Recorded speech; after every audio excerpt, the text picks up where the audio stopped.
Hi అండి. అందరికీ నమస్కారం. Welcome to my channel. ఈ వీడియోలో ఏపీ ప్రభుత్వ ఉద్యోగులకు పదోన్నతికి సంబంధించి అంటే ప్రమోషన్‌కి సంబంధించి ముఖ్యమైన రూల్స్ ఏంటి అనేది ఇప్పుడు చూద్దాము.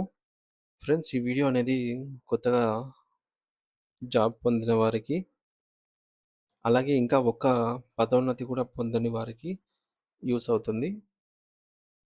సో, వీడియోనైతే లైక్ చేయండి.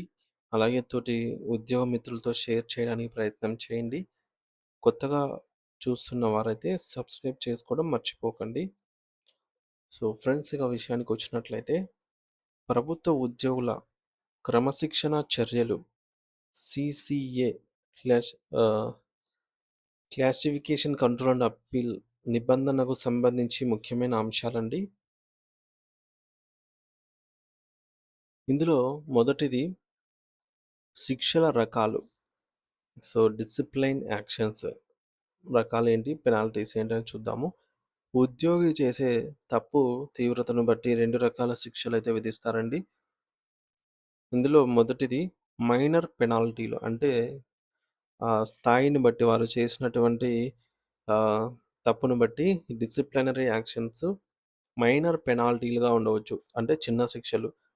సో జస్ట్ ఇవి కన్సర్న్ చేయడము, అంటే మందలించడము, పదోన్నతి నిలిపివేయడము, అంటే తాత్కాలికంగా ప్రమోషన్‌ను ఆపివేయడము, అలాగే ఇంక్రిమెంట్లు నిలిపివేత.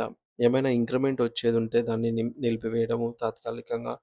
అలాగే ఆర్థిక నష్టాన్ని జీతం నుంచి రికవరీ చేయటము.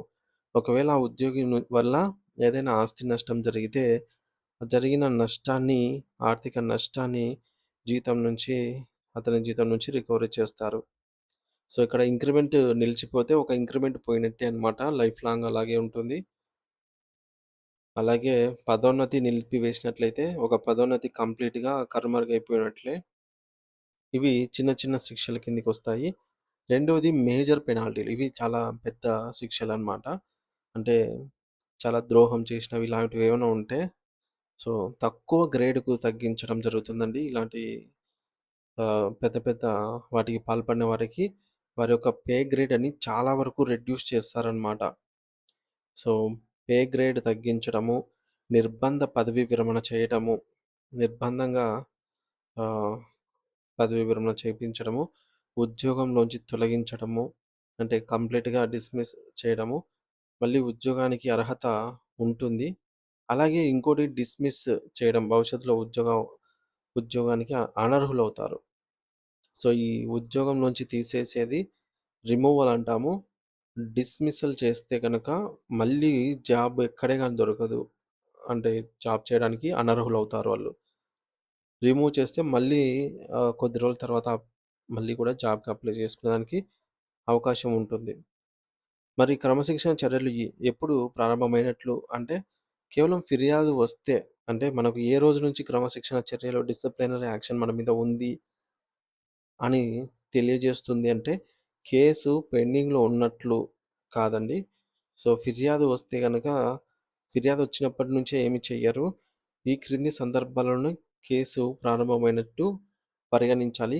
కేసు ఏ రోజైతే ప్రారంభమవుతుందో, ఆ రోజు నుంచి డిసిప్లినరీ యాక్షన్స్ ఉన్నట్టే మన మీద. మొదటిది ఉద్యోగిని సస్పెండ్ చేసిన తేదీ నుండి. రెండోది, ఒకవేళ సస్పెండ్ చేయకపోతే ఉద్యోగి చార్జ్ మెమో ఆర్టికల్ ఆహ్, అట్రి అట్రిసిల్ ఆఫ్ చార్జ్ అనమాట. చార్జ్ మెమో జారీ చేసిన తేదీ నుంచి మన మీద క్రమశిక్షణ చర్యలు మొదలయ్యాయని మనము స్పష్టంగా అర్థమవుతుంది. సస్పెన్షన్ నిబంధనలు. ఒకవేళ తీవ్రమైన ఆరోపణ ఉన్నప్పుడు సాక్ష్యాల తారుమారు కాకుండా ఉండడానికి సస్పెండ్ గూడా చేయవచ్చనమాట. ఎందుకంటే అధికారంలో ఉంటే ఆహ్, సాక్ష్యాలు తారుమారు చేసే అధికారం ఉంటుంది కాబట్టి, అలా జరగడానికి వీలు లేకుండా సస్పెండ్ చేస్తారనమాట. అలాగే దీనిని జీఓఎంఎస్ నంబర్ 82 ప్రకారంగా నిర్దేశిత ఫార్మాట్‌లో మాత్రమే ఇవ్వాలి సస్పెన్షన్ అనేది. ఇకపోతే ఉద్యోగి 48 గంటల కంటే ఎక్కువ కాలం జైల్‌లో ఉంటే దీనిని డీమ్డ్ సస్పెన్షన్‌గా అయితే పరిగణిస్తారనమాట. సో, కారణం ఏదైనా కావచ్చు. సో, 48 గంటల కంటే 2 రోజుల కంటే ఎక్కువగా జైల్‌లో ఉంటే డీమ్డ్ సస్పెన్షన్ అవుతుంది. ఇక చార్జ్ మెమో అభియోగ పత్రం కీలక అంశాలేంటి? ఇందులో మొదటిది చార్జ్ మెమోను ఎవరు జారీ చేయాలి అంటే కేవలం క్రమశిక్షణ అధికారి, డిసిప్లినరీ అథారిటీ లేదా నియామక అధికారి, అపాయింటింగ్ అథారిటీ మాత్రమే జారీ చేయాలి. ఈ యొక్క క్రమశిక్షణ చర్యలకు సంబంధించి ఎవరైతే అపాయింట్మెంట్ అథారిటీ ఉంటారో వారు మాత్రమే జారీ చేయాల్సి ఉంటుంది. వారికే అధికారం ఉంటుంది. రెండోది ఫార్మ్ 2 ఇందులో కవరింగ్ లెటర్‌తో పాటు 3 అనెక్సర్స్ ఉండాలి. అనెక్సర్ 1లో చూసుకున్నట్లయితే ఆరోపణ స్పష్టంగా నిర్ధారణగా ఉండాలి. ఏ నిబంధన ఉల్లంఘించారో పేర్కొనాలి. అందులో అనెక్సర్ 2 ఉంటుంది.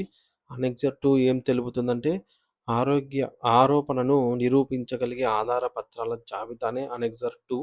ఇకపోతే అనెక్సర్ 3 అంటే సాక్షుల జాబితా. ఈ 3 ఉంటేనే డిసిప్లినరీ యాక్షన్ మొదలైనట్టు. ఇకపోతే విచారణ ప్రక్రియ ప్రొసీజర్. సో, ఈ విధంగా డిసిప్లినరీ యాక్షన్ మొదలైన తర్వాత అంటే నోటీసులు జారీ చేసిన తర్వాత ప్రొసీజర్ మొదలవుతుంది విచారణ ప్రక్రియ. చార్జ్ మెమోకు సమాధానం ఇవ్వడానికి ఉద్యోగికి సాధారణంగా 10 రోజుల పాటు గడువైతే ఇస్తారు. ఎక్స్‌ప్లెయిన్ చేసుకునేదానికి. ఉద్యోగి ఇచ్చే వివరణతో సంతృప్తికరంగా లేకపోతే సో, ఇది రిటన్ స్టేట్మెంట్ ఆఫ్ డిఫెన్స్ అండి. సో, రిటన్ స్టేట్మెంట్ ఇవ్వాల్సి ఉంటుంది. సో, అయినా సరే సంతృప్తికరంగా నమ్మదగ్గ విషయంగా అంటే ఎక్స్‌క్యూజ్ చేసే విధంగా లేకపోతే తదుపరి విచారణ కోసం విచారణ అధికారి, ఎంక్వైరీ ఆఫీసర్ మరియు సమర్పణ అధికారి అని నియమిస్తారనమాట ఆ కేస్‌లో. ఇక ఆరోది సహజ న్యాయ సూత్రాలు. నే న్యాచురల్ జస్టిస్. ఇందులో మొదటిది క్రమశిక్షణ చర్యలు తీసుకునేటప్పుడు ఉద్యోగికి తన వాదన వినిపించుకునే పూర్తి అవకాశం కల్పించాలి. రెండవది చార్జ్ మెమోలో లోపాలు ఉంటే కోర్టులో కేసు వేసే అవకాశం అయితే ఉంటుంది. కాబట్టి అధికారులు నిబంధనలను పక్కాగా పాటించాలి. ఈ నిబంధనల పట్ల అవగాహన ఉండటం వల్ల ఉద్యోగులకు అనవసర వేధింపులు తగ్గడమే కాకుండా ప్రభుత్వ పాలన పారదర్శకంగా అయితే సాగుతుందని చెప్పవచ్చు. సో, ఇది ఫ్రెండ్స్. ఉద్యోగులకు సంబంధించి ఎటువంటి యాక్షన్స్ ఏ తప్పులకి ఏ యాక్షన్స్ తీసుకుంటారు. సో, చిన్న తప్పులకు ఎటువంటి డిసిప్లినరీ యాక్షన్స్ ఉంటాయి. పెద్దగా తప్పు జరిగితే అలా ఎలా ఉంటాయి. సో, మన ప్రమేయం ఉందా? లేదా? అని జెప్పేసి విచారణ ఇవన్నీ గూడా జరిపిన తర్వాతే మన మీద యాక్షన్స్ మొదలవుతాయి. కంప్లెయింట్ వచ్చిన వెంటనే మన మీద యాక్షన్స్ అయితే తీసుకోరు. ఉద్యోగుల మీద యాక్షన్స్ తీసుకోరనమాట. విచారణ జరిపి ప్రాపర్ వేలో నిరూపణ అయితేనే వీటికి సంబంధించి యాక్షన్స్ అనేవి మొదలవుతాయి.